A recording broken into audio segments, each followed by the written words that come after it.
supporters of Dave's Tackle Box.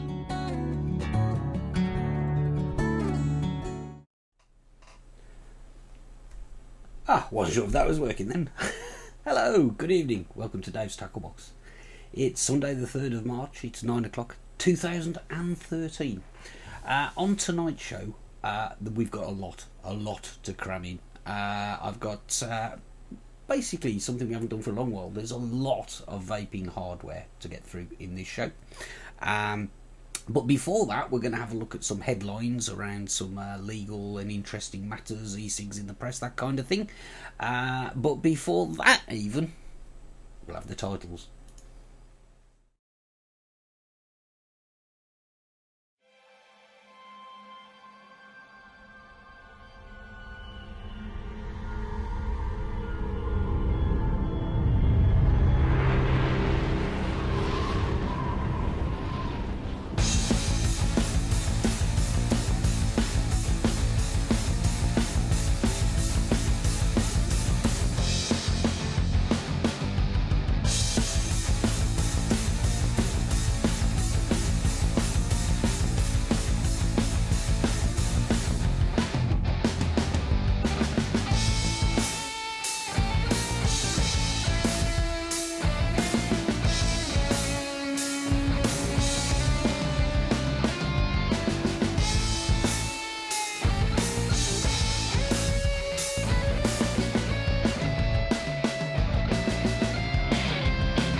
So here we are, and the first thing that I want to talk about tonight is a little story. It's one of two things actually that I was alerted to by Glugler. That's Matt, who has been on VT Talk a couple of times, a vendor from wherever he is. He's a guy with his ear to the ground, his finger on the pulse, so to speak. And the first thing that he alerted me to was a story that he noticed, or something that he noticed in the Daily Mail.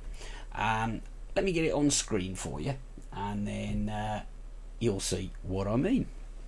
So this basically is a retraction, it's an apology, or what they call a correction and clarification, relating to a story they ran on January the 27th, and we featured it on VTTV.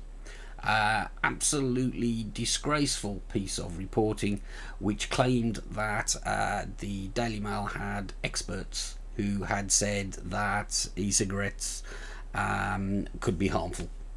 And you may recall that Clive Bates reported them to the Press Complaints Commission, as did Dave Dawn, as did I, as did a few other people, and they have had a bit of a deluge. Now, we still haven't heard the PCC, the Press Complaints Commission's judgment, I guess is the word I'm looking for, their adjudication on this, but the Mail have seen fit to apologise for it already. In case you can't read that, it says a health article on January the 27th said some experts believe electronic cigarettes can be more harmful than real ones. In fact, we are not aware of any experts who hold this view. Compared to the risks of cancer, heart disease and lung damage from real cigarettes, we apologise for any contrary suggestion. So that's fairly self-explanatory, power to the people and all that. But I've got another observation to ask, and that is, how can a newspaper have a section for corrections and clarifications? The other one there in the sort of bottom right hand corner of that view says a news report last week said Charlotte Porter, 17, who died of deep vein thrombosis after taking Dianet for acne, may actually have had an undiagnosed blood clot before prescribed blah blah, and I can't see the rest of it because it's not on the little snippet that I was sent. Let's get a camera back up. But you know, they routinely print crap. And I think it's the fact that they've got this section dedicated to apologising for it and correcting things proves my point. Nice one to everybody that complained about that. Let's hope the PCC give them a little bit of a further kicking. It shows that if you speak up, you can have an effect. Okay, I bet this was several pages back in the paper than the original article, but at least it has been retracted. So well done, and thank you, Matt, for sending me that. Now, Matt also sent me something else, and I've noticed that people were talking in chat about this already, and this relates to an article in the Velvet Glove Iron Fist blog, which is reporting that the Danish government intend to oppose the Tobacco Products Directive revisions.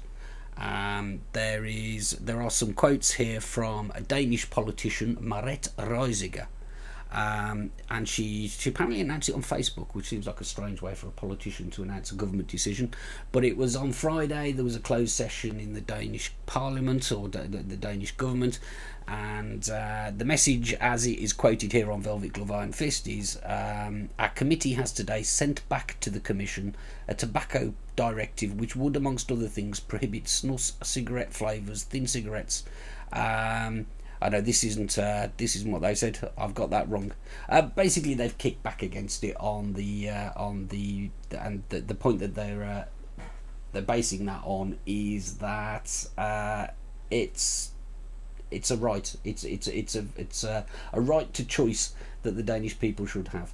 Now, what this tangibly means is actually not as good as it sounds. I mean, Denmark doesn't have a veto or anything. They just have votes, just like the rest of us in the EU. However, the other thing you've got to bear in mind is that I believe that nicotine e-liquid is already illegal in Denmark. So in actual fact, as far as e-cigs are specifically concerned, the Tobacco Products Directive would legalise stuff in there. But it's still encouraging. It shows that governments can oppose things. Let's hope there's some like-minded politicians in the UK as well. So it's good news, but not for the right reasons. But any opposition to this is opposition. Looks like Denmark are going to vote against it, and I like that, whatever their motivation. Couple of other things I want to cover. Where are we? I'm all over the place with these buttons at the moment, but we'll get there in a minute. A couple of other things I want to mention. If you want to try and affect politicians and the way they're going to vote, either nationally or in the EU Parliament, you can, of course, use writetothem.com. Andy has been mentioning this on his shows, I've noticed. In fact, we've all been mentioning it. You put your postcode in there, it tells you who your MPs are and your MEPs, and you can write to them and tell them how much you oppose this ridiculous revision to the Tobacco Products Directive. Do it. Don't assume somebody's doing it for you. You got the message by now, I'm sure. A couple more light-hearted things I want to cover, which are news. The first one is this thing. Now, this is the Vapor Trails TV Facebook page, and it has basically been beautifully put together and maintained by Daz and Sav. It's got loads of content on it. We'd like you to like it, if you see what I mean. So please it's at facebook.com/Vapor Trails TV. That's really easy to find. Get on there, like it, join in. They've got polls and pictures and conversations and all sorts of stuff going on there. And along the same sort of theme, I'd also like to bring to your attention the Vapor Trails TV forum. So this is forum.vaportrails.tv. If you've got any feedback to us, to me, to any of our presenters, things you'd like to see on the shows, just want to sort of discuss stuff with the team, this is the place to do it. Forum.vaportrails.tv. It's great, and it's got like buttons now, so you could like it too if you wanted. Now, what I'm going to do, because I've got a couple of quite lengthy VTs coming up, I'm going to take an early ad break, so I'll be right back after these messages. See you in less than 2 minutes.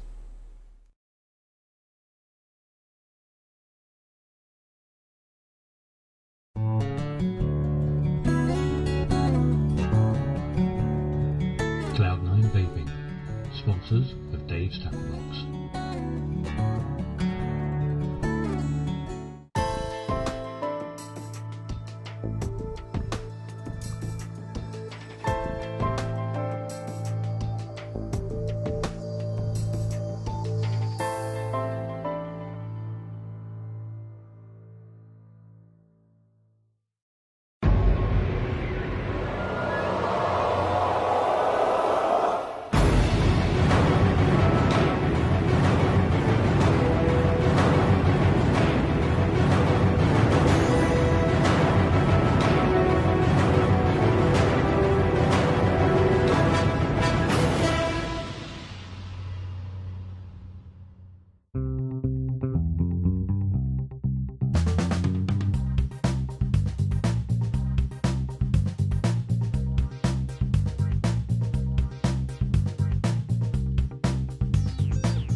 sponsors of Dave's Tackle Box.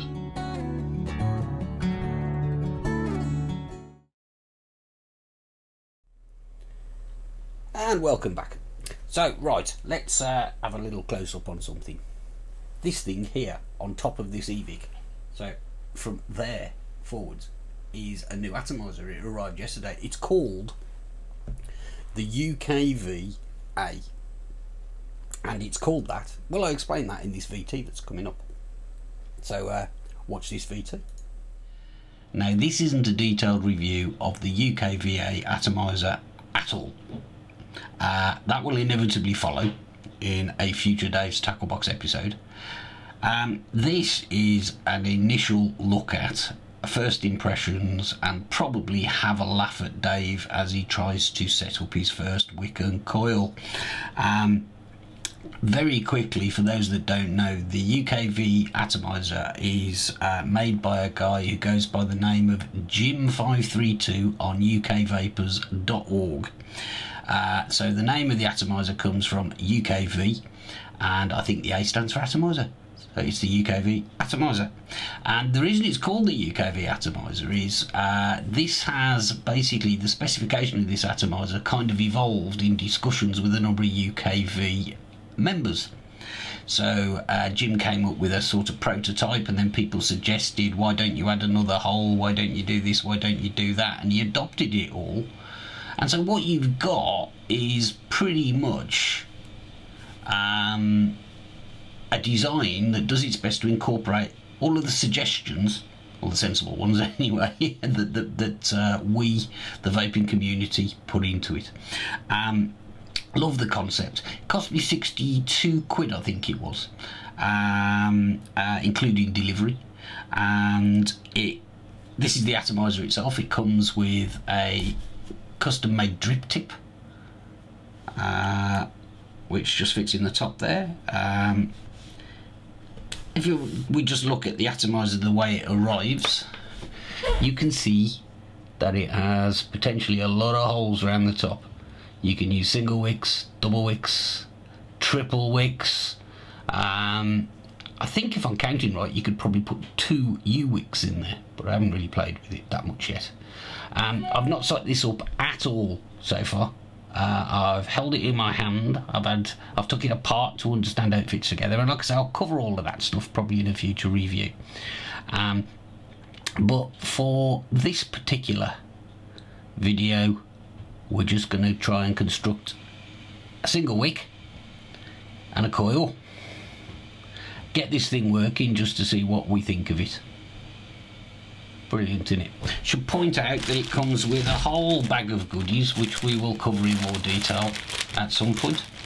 I think pretty much I've got everything I need to make this work though, without dipping into that bag of goodies, so we can keep that intact for when we do a proper review in the future.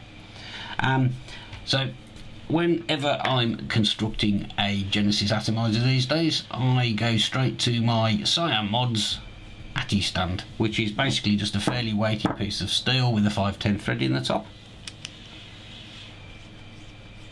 I screw that in there and it holds it in place. It's got a sticky pad thing on the bottom so it doesn't slide about. Good, huh? Now, because of the state of my desk and light and all the rest of it, I'm going to have to do this almost at arm's length, which is probably more of a challenge than I'd ideally like. But we're going to have a go. So first thing I need is a wick. So the first thing I realised that I don't know is how long I need this wick to be, so I'm going to make it on the long side. I'm not going to do anything fancy with diagonal cutting or anything at the moment. So I'm just going to cut a long piece of mesh. This mesh has seen better days. It's been buried under a pile of stuff. That'll do. So I'll probably cut and fast forward and things like that while I'm doing this, but I'm now going to attempt to make a really long wick, the longest I've ever made. So I've made myself a wick which looks like it should be reasonably snug fit in one of the holes here, and I'm just picking the hole that's already not plugged. There we go, that's a reasonably snug fit, I think. I think that probably is enough to be having a go with. So I need to oxidise this. So again, I'll probably do video magic here. Flame on.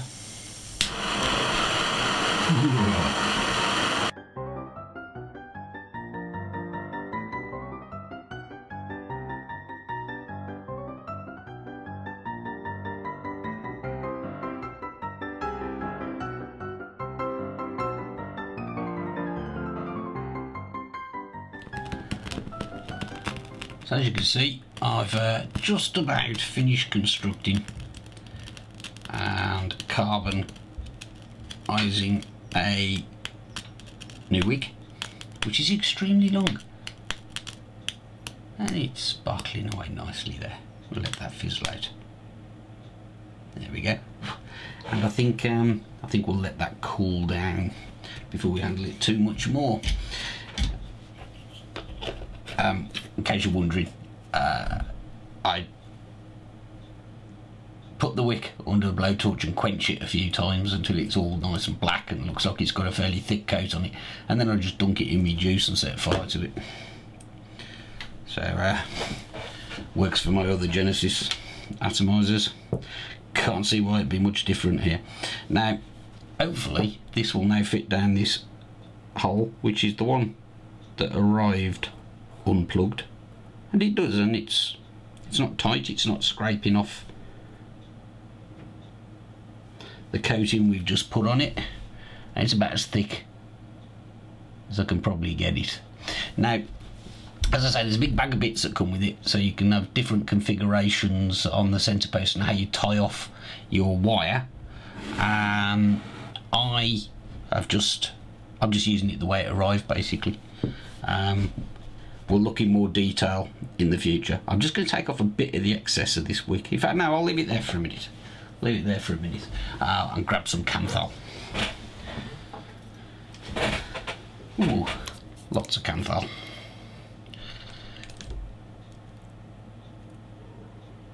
Let's cut off a decent length of it. Oh, I was talking to Chris, Cat, the other night. Last night, I think. And we were talking about how difficult we find it to actually see this wire, and this is 0.2, so the final ones are in. I'm not even sure if you'll see that on camera. Maybe the light reflects off it a bit, but just check it is Canthal. It is.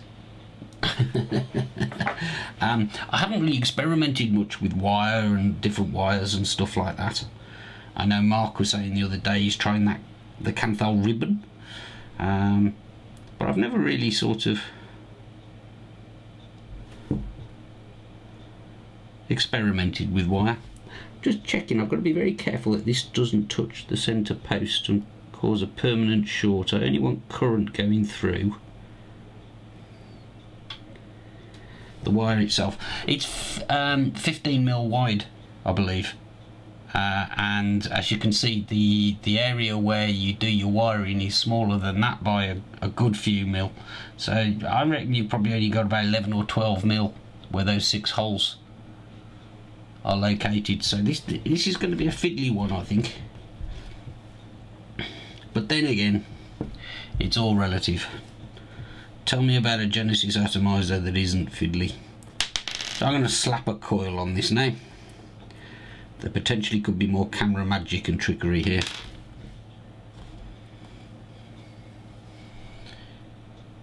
So eventually I've tied off the negative under this little hex bolt here, which was fiddly. That was harder than I expected, to be honest. So what I'm going to do now is just sort of slap a coil together.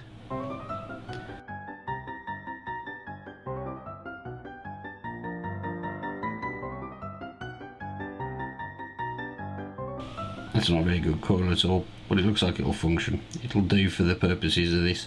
Yeah, so I've got like 2 washers under the nut here, and I'm going to actually try and pinch this wire between the 2 washers. That's the plan, like that. Didn't quite get the tension right there, like that. So that looks like a coil that will probably function. It's not very well spaced out, so I'll tinker with it a bit. And obviously thinking out loud as I do it, talking total gibberish probably. So what's new, Dave? There's not a lot of room for error here. There's not a lot of space in this entire contraption. But that looks like a wick that will work. For 5. 1, 2, 3, 4, 5. I may have put a turn more than I needed in there. And this is what happens when you're filming things at 5:10 for a 9 o'clock show, knowing you've still got to edit it when you're done. In fact, this might not be the final take. Who knows? Right, gonna snip it. I have some confidence in this. Let's get some juice on it. I'm going to test fire this atomiser. Everybody take cover. And I need a little battery for that. I think the resistance is going to be quite high on this. We'll see. Well, it makes steam. It makes vapour. Just pulsing it a bit. Trying to see where those inevitable hot spots are going to be.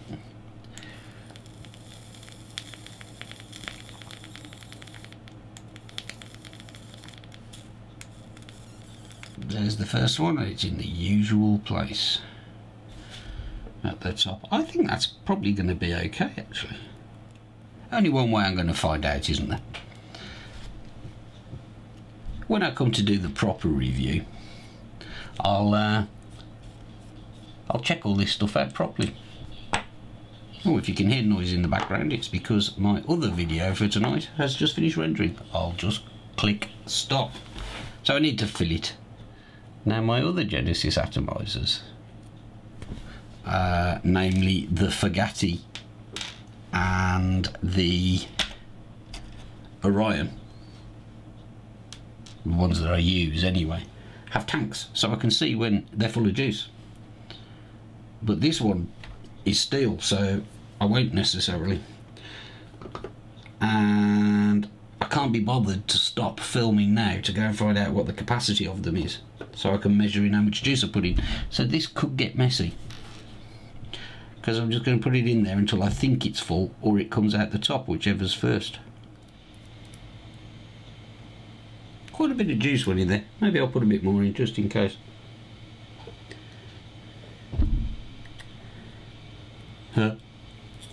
That's full.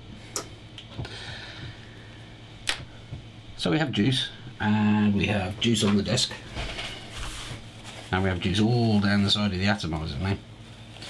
Do you know what? I don't know whether I should put the grub screw back in,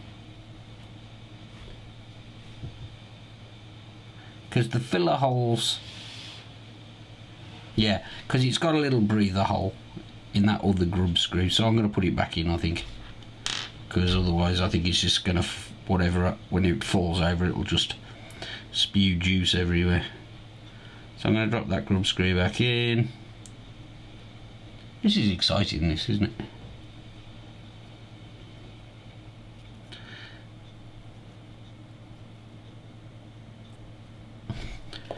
Right, so by the time we get to this stage, we will obviously have had some stuff cut out, because otherwise it wouldn't all fit into the show, because there's so much going on already. But I promise you, I've not redone anything. I've not sort of fouled anything up and reshot it. at any point. So you've seen it as live as it gets. And just to prove it, my positive connection has just popped off when I cut the wire there.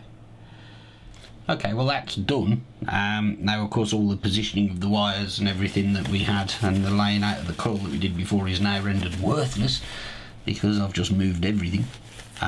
So what I'm going to do is I'm just going to stick it, even though it's full of juice now, I'm just going to stick it back on this little battery and just see what's occurring.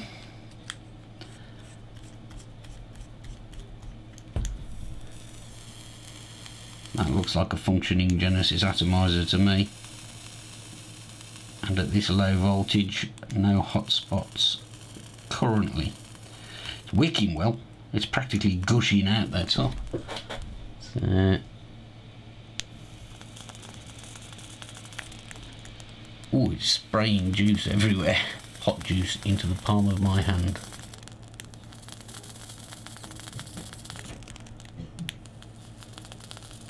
I think it's time we gave this a go. So I'm going to stick the top cap tip.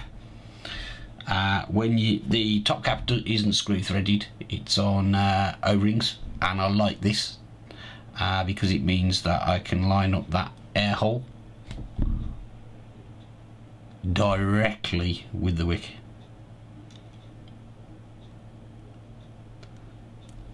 Like that. And this lovely drip tip, I do like the shape of that drip tip. I haven't got one like that, and I think it just looks like I'm going to like using that, to be honest with you. Let's get it on a device where we can control.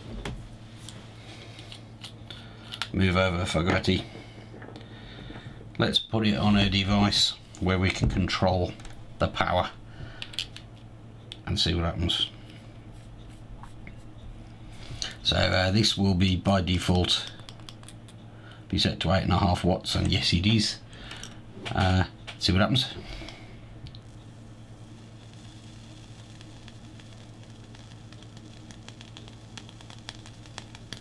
It's making vapour, it's wicking, it's not hot spotting. That was a 10-second blast and it seemed to work okay. It's a 2.4 ohm coil that I've made. According to that now, it's a 2.4 ohm. Okay, time to, I shall use this until we go on air later, and I'll let you know how I'm getting on with it at that point. Look at that. It's like Apollo 11.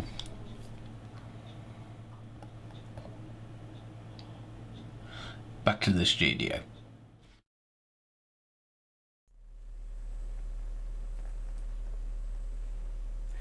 And there you go. That's the UKVA. I have been using it since I made it. It was about 5:30 by the time I'd finished that little VT. And I was just watching some of the comments in chat there, and it doesn't, you know, it amuses me sometimes. People say, why don't you use a drill bit? Why don't you use a cocktail stick? Blah, blah, blah. The fact of the matter is, I never mess around much with these coils. I know what length of wire I need. I know how many turns on the coil. I actually put an extra one on there, and that's purely because I was filming it and doing it at arm's length where the camera could see. But the coil's perfectly good. The resistance is a bit higher than it should be, but that's why I've got a variable wattage device. It's just sorting it out for me. I know people say, you know, that it makes a big difference if you have to up your voltage to compensate for the high resistance, but I can't tell the difference really. In terms of how it's performing very well indeed. My initial observations are that the flavour I'm getting from it is excellent.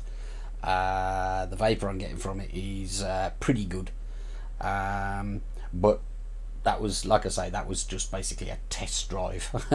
I wanted to get something up and running so I could comment on it tonight. So I haven't messed around with it at all.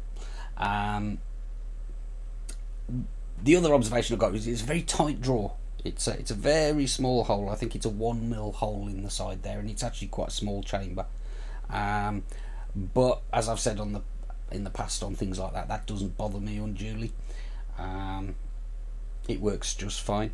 So I'll probably, I will definitely do a more thorough review on what you get and some of the options and some of the different sort of wick and coil configurations it can handle, probably in a few weeks' time once I've given it a real good run. But for the moment, I'm very, very pleased with it, and at the price, I don't think there's much that I've seen that competes with the quality of this at that price. So if you're interested, you need to go onto ukvapers.org, and in the modders sales forums you can PM Jim532. He's got a waiting list for them, obviously, but they're well worth doing. The other thing that's worth mentioning is there's 3 different designs sort of for the shapes. The internals are all the same, but there's squared ones with flat tops and all that kind of thing to choose from. I just thought that one looks kind of cute. Anyway, I need to press on, and we're going to take another break now, and then when I get back I'm going to be looking at what's on the bottom of this, which is the eVic, because I finally managed to film it. See you in a minute.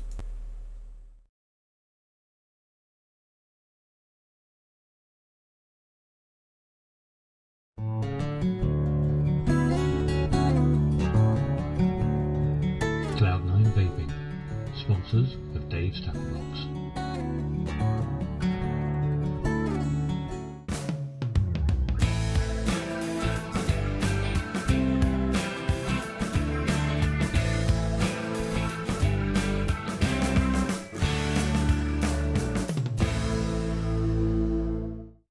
iVapor and iVapor Elixir, based in Yorkshire, for your e-cig needs. That's ivapor.co.uk and ivapor-elixir.co.uk. iVapor and ivapor-elixir.co.uk, proud sponsors of vaportrails.tv.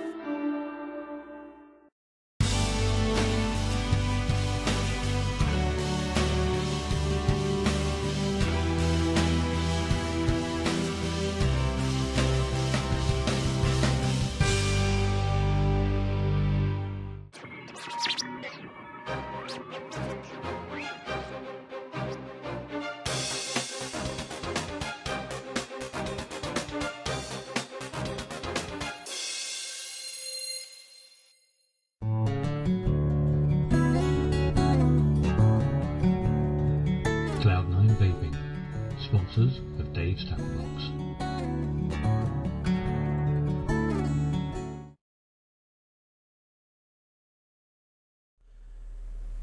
And welcome back.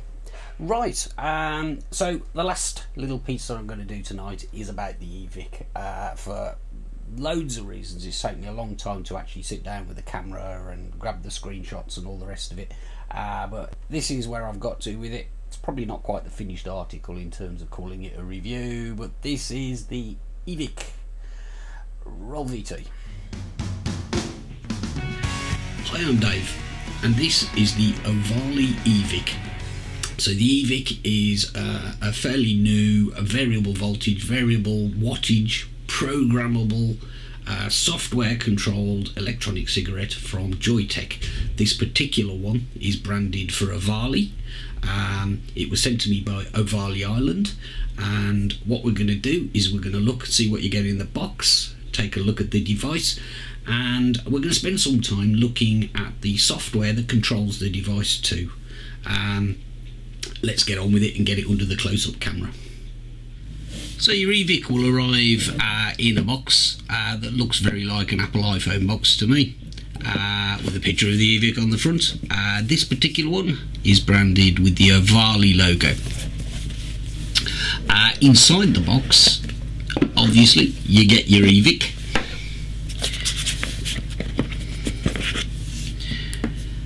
And underneath the top section there you get an instruction manual, which is well worth a read. You get an 18650 rechargeable battery. This one's a Samsung one and it's pink. You also get a USB cable, which I've already removed because I've been using this for a couple of weeks now, and a wall adapter, which I'm not using. I'm charging mine. I'm actually charging the battery in an external charger, an X-Star charger, because obviously I can be charging this one whilst I'm using a different battery. So let's look at the main components of the eVic. You get basically the control head. This is the clever bit with all the electronics. It incorporates the button and the screen and this little wheel, which is for adjusting the voltage or adjusting the wattage, depending on what you select, because you can decide whether you want it to be variable voltage or variable wattage. You also use this for navigating the menus, which we'll see shortly. Then there's the battery tube with the end cap. If we remove the cap and put the battery in, the supplied battery is it has no nipple, so it's a flat one. I'm quite used to using these. To me it's pretty obvious. It looks like there's some kind of protection circuit at the top there. That's your positive, because it's not actually labelled. But positive, negative, you put your positive end in first and stick the cap on. You can do that without removing the control head. It really doesn't matter which way around you do it. If we add the control head now, and I'll be honest, I don't think the threads are the best on this. I think they are plastic on that particular section. I'm not sure, but the reality is you don't actually need to remove that from that section. So you know, they don't need to be hard wearing. Doesn't bother me too much. Now, I've heard a lot of comments from people who've seen reviews and read about the eVic, and they're a bit put off, maybe even a little scared by all of the things that it's capable of doing. Don't be. At its simplest, as it comes out of the box, it will arrive with a firmware loaded into the control head, which is 1.0. It's the basic one. At least mine did. You can upgrade that firmware. You can connect it to your PC. You can do all of the fancy things that we're going to look at if you want. But in truth, if you just want to use it as a variable voltage or variable wattage e-cig, all you need to do is click 5 times and the first menu appears. Click it once more for power on. That's up and running. Now, I've been messing with this one, as you can see, for some time, and been playing with it. When you first power it up with the 1.0 firmware, the menus were not that ideal, so I'd recommend upgrading to the current release, which is 1.1, and there's even a 1.2 beta version of the firmware knocking around. For the Ovale version, go to ovaleusa.com/downloads, and you can download the latest version of the firmware and the MVR or My Vapor Record software that you can that allows you to connect and configure the thing.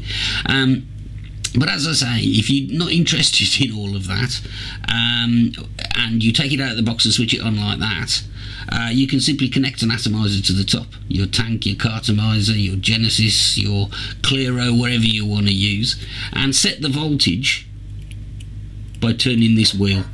Now, I'm actually changing the wattage here because it's the way I've got it configured, but by default, turning that will change your change the voltage, so you can just use it as a variable voltage device and just use it with all the defaults. So you don't have to program it, is the point I'm trying to make. To get to the menus, if there's things you do want to play with,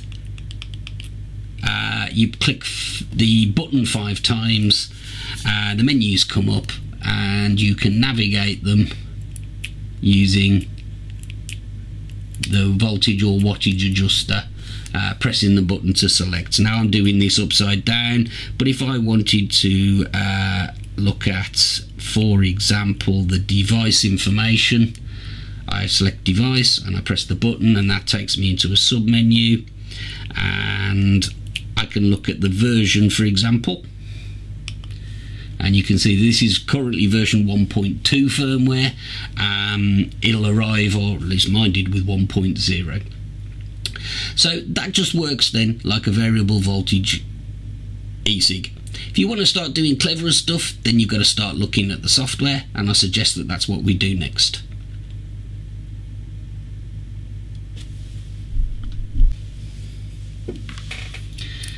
connect the eVic to your computer, the first thing you need to do is remove this little plastic tab here. It's one of those little hingy things like you get on mobile phones, and hopefully you can see that, and that will reveal a USB port.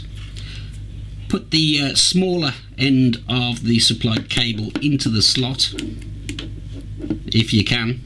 Get it the right way around, there we go.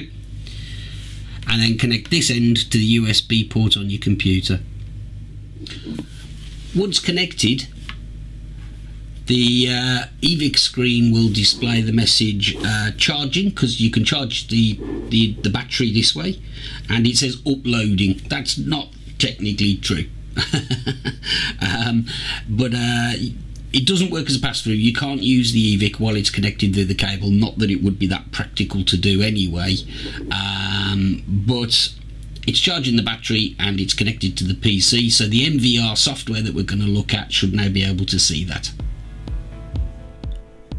Because I'm using the Ovale branded version of the eVic, the manual suggests that I go to ovaleusa.com to download the software for it.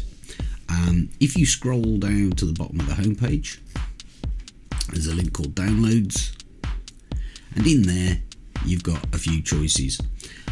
Under Windows or the Mac, it gives you the option to download the software for your computer. I recommend that you go for the 1.2 install beta version in this case, because that's the most up to date and recent, and it has a lot more features than version 1. The firmware, you can upgrade to 1.1 or 1.2, but the 1.2 again is a beta, so you might prefer to go with the latest stable release. I'd recommend the 1.2 beta version because you need this to use the features in this. If you click them, download them and install them, you can then run the MVR software. So once you've installed your MVR software on your computer, you can run it. Now, a little tip, I'm finding that on Windows 7 that I need to right click on the little icon that you launch it with and run it as an administrator, otherwise it has trouble talking to the eVic. Some protection built into Windows 7, I guess. I haven't tried it in any other versions, but if you find that you connect and when you try and talk to the e-cig you get this message, has not found hardware equipment, try closing the MVR software and running it as administrator and see if that helps. I'm afraid that's the extent of the technical support I can give on it. Like I say, I found that this seems to work for me. I'm now connecting the e-cig via the USB cable, and a little box pops up and asks me whether I want it to leave it only charging or whether I want to see my vapor record. Pretty straightforward. If I click that, the window disappears and the eVic is just being charged via the USB cable. We're going to look at the software itself. Now, I can't do an extensive look at the software here because it would take too much time. But let me go through some of the main features and then we'll have a look at how the eVic actually performs. So once you've connected it, what you can do is go into Connect eVic and then get data from e-cig, and it gives you a little warning saying that it's going to export data from the device to the PC. So this is basically your puff count. So I've imported that. I haven't used it since I last did it because I had a test run. But normally that would give you a number of puffs that you'd had since you last imported it. If you are upgrading the firmware, there's the link here, upgrade my e-cig, follow the instructions in here, and that's how you put a newer version of the firmware on. I'm up to date, I've got all my data collected. We can now start looking at some of the features. The eVic has a few different modes. You can run it in variable wattage mode, VW, variable voltage, but then you've got these two options here. You can actually change this once you're on the 1.2 firmware. You can change these modes on the eVic itself using the on-screen menu, But if you want to use these MVRVV and MVRVW options, then it's best to use the computer, because I'm going to check the MVRVW option for now, and you'll see what happens is a little chart appears, and this is where I can control the wattage across the length of each puff. So I've set up a very simple profile here that says for the first second give me 9 watts, and then in tenths of a second after that, basically for the remainder of 10 seconds, give me 8.5 watts. So for the first second I get 9 watts, and then it drops off to 8.5 watts. But you could make a little curve on which is shown on the graph here or something, if you find that's more pleasant. You can do the same thing with the variable voltage, and as you can see, you can get as complicated as you want to with this. So you can set up profiles for different atomizers and all the rest of it. The key here, I think, is that you don't be put off by this, because you don't have to use it. I'm going to simply stick with variable wattage and tell it that I like 8.5 watts, which is today what I fancy. As I say, you can adjust this on the menus on the device itself, but if you want to get clever and use these MVR, variable voltage and variable wattage options, and programming this stuff, you can. I might do a future video on playing with this specifically. You have a mode. The mode option it basically affects what happens when you press the fire button. If you've got it on manual, it will work like a normal e-cig with a button. If you put it on auto, you can say press the button once and it will fire for however many seconds you specify here. So press it once and it will simulate you keeping your finger on the button for that long. I stick with manual personally. This shows what information you can is displayed on the eVic screen normally. So do you want the puff count or the date and the time, or whether you've got variable wattage and ohms displayed? I'll show you that, because you can cycle through these on the device itself anyway. And here you can set yourself like a maximum puff count. When you change any of these options, if you hit modify, it gives a little confirmation to say it sent it to the eVic. This is just the default. It says 1200 puffs a day is the maximum. To me, that's not useful. I suppose if you're setting yourself a target, it might be, don't know. You've got some configuration options where you can specify the number of milliamp hours your battery's got. That it produces like a little sort of scale, sort of a battery charge indicator, just like on your mobile phone really, with bars, and by telling it here what size battery you've got, it can try and calculate how many puffs you've got left, so you know when you're about to run out. You can set how fast that you want the screen to clear down if you don't use the device. I set it to 10 minutes. The basis there is that if I haven't pressed it for 10 minutes, I'm probably not in the room. You might as well turn the screen off. No, in fact, I normally set that to 1 minute, because it's the device shut off that I've left to longer, because you have to go through the 5 clicks to power it back up if you don't, if you set that too short.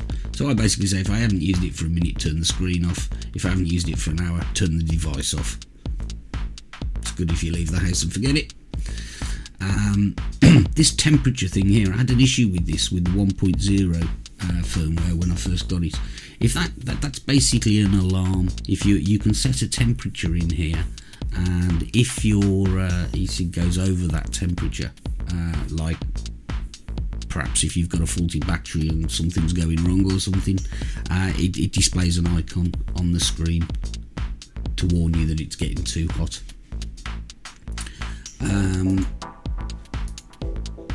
Also in configuration, there's a calendar option, set the date and time. It'll default to your PC's time, so when you first connect your eVic, you probably just want to modify that and it will update the clock on your e-cig. This is some info you can't change on the general tab under device info. That's just telling you that I've got 1210 milliamp hours left in the battery. The atomizer is saying 20 ohms. I can assure you that it's 2. Again, it's information that you can see on the device itself, including the device ID, which I guess if you had a warranty claim or something, you'd probably need to specify that. You can set your name and your age, and apparently Mr. is now a gender. You've got to love Chinglish. Yes, you can put your name in. Struggling here, but maybe if you were at a vape meet and everybody had an eVic, you'd be able to tell who's. Oh, eVic just fell over. And all this puff data that you connect when you go, if I just remind you, I'll go back to home, connect eVic and get data from e-cig. This data that you import gets stored in these little graphs, so you can look by month, week or day on what wattage you've been using, what voltage you've been using, how many puffs you've taken. And here you can see the sort of device usage pattern of a reviewer. I was obviously using something else here on this day, and this day I used it rather extensively. It can be a little bit of fun.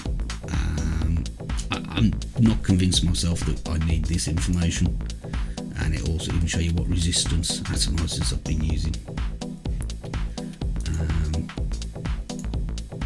Well, this one doesn't seem to work too well. This is beta software. I think that they'll probably develop this stuff a bit. For me, I don't find this information useful. I've tried to imagine who might find it useful, but I don't know, maybe if you were trying to cut down on the amount you use your device or something, it might be useful to track this information. I look at it every now and then because it's fun, but I don't really see any useful purpose to it, if I'm honest. To be able to configure the device through the PC and everything is a lot quicker than going through the menus on the device itself. So all in all, I think it's a pretty positive thing to have this interface to the computer. So the software's all well and good if you want to use it. I think probably what I'd recommend to somebody is install the software and connect the eVic at least the first time. Once you put the 1.2 firmware on here, the 1.2 version, beta or not, once you've done that, you can actually do most things that you're ever going to need to do via the menu on the device itself.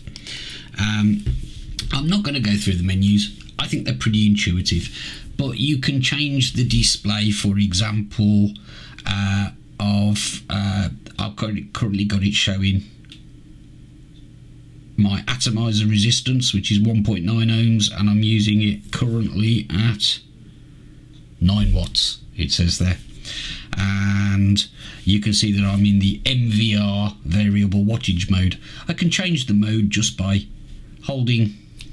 turning the little control dial back that way, holding it there for a little while, and you see it cycles through the different modes. So now I'm in just standard variable wattage mode, which I can adjust by turning the wheel in each direction, and it changes in tenths of a watt. Same with voltage and so on. If I want to change what's on the display, I can turn the wheel in the other direction and hold it, and you can see it's cycling between the puff count, the date, and I've decided I like to see my atomizer ohms and wattage. You can tell by the fact that I'm having to keep turning around and looking at it. It's not something I put too much dependence on. It's 5-click on, it's 5-click off. Once you've set this the way you want it, you can just leave it alone. That's all really I think that needs to be explained in a video like this. It is intuitive. It takes a little getting used to, like any electronic device, but once you've found your way around the menus, you can do most stuff from here. If you want to connect it to the computer, you can do that too. So that pretty well concludes my look at the features and functions of the eVic. But what we haven't looked at yet is what it's like as a device. Is it a good device or a bad one to use? Well, I can't obviously talk about throat hit and flavour and how well things wick and all the rest of it. because the eVic is ultimately just a power source. It's a very clever power source. You can program it to the nth degree to deliver the power to your atomiser just the way you prefer. So whatever atomiser you've got, you should be able to make the eVic drive it just right. There is a maximum wattage, which I think somebody said was 11 watts or something, which I know, talking to my colleague on VTTV, Mark Jones, he wishes it was a little bit higher. Personally, I never go over 10 watts. So you probably just want to check that fact. If you want to be going up to sort of 14, 15 watts, you probably just want to check that it will do that before you go and splash out for one. Personally, 8.5, 9 watts is where I use it. I set it when I first got it, fiddled around with it for a couple of days, and now I just use it in variable wattage mode, usually 8.5 to 9 watts, and I just use it. The point I'm making is you don't have to faff around with the software and stuff unless you want to. I connect it every now and then to load the data in, just to look at the little graphs, just because I like playing. I don't do anything with that information. I wouldn't be sad if that functionality wasn't there. But what I can say is that I've hardly put this thing down in the 3 weeks that I've been using it. Nothing else has had a look in, really. I've got one criticism of it, and that is when you put these heavy atomizers like this Fogatti on the top, it's very top heavy, so it has a habit of falling over a lot on the desk. You can do things about that. There are third-party stainless steel tubes which put a bit more weight at the bottom available now. You can even use the Joytech Ego 18650 mod tubes on there, which come with a flatter cap than the slightly rounded one on the eVic. You can even just put the cap on to this tube. It's like Lego, basically, the Joytech products. Overall, I give it a huge thumbs up. Would I buy another one if this one were to get lost or broken or something? Hell yes, I would. Don't be put off by the things it's capable of doing. If you don't want to use them, you can just pick it up, 5-click it on, use it, and 5-click it off. You don't have to use all of that fancy stuff. I may in the future do another video concentrating more on the software and see if I can get a feedback from Joytech and their suppliers, in fact, to see what their intended use of all this data is, because I'm not really that sure. But until then, thanks for watching. I hope it's been useful.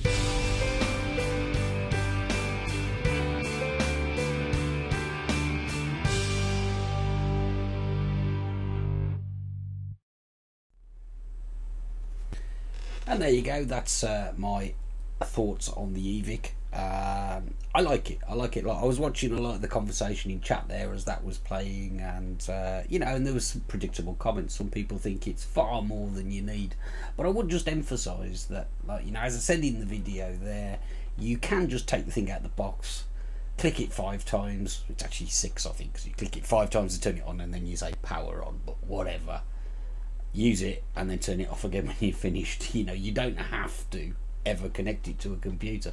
If you just want to use the basic functions, just use it out of the box, you know. It's a really nice device. I've had no issues with mine whatsoever yet, and yeah, for me it works. That about brings us to the end of tonight's show. I'd like to say, just a quick apology for the quality of the audio at the beginning of that video. If you could see what I'm looking at on my screen at the moment, you'd be amazed that this show's still going out. I'm assuming it is still going out. I'm not just talking to myself. I'll find out later. So I'll be back again next week. Don't forget, like us on Facebook. Come and join the forum. Say hello. We like saying hello to people. Loads of shows between now and when I see you again next Sunday. Thanks for watching.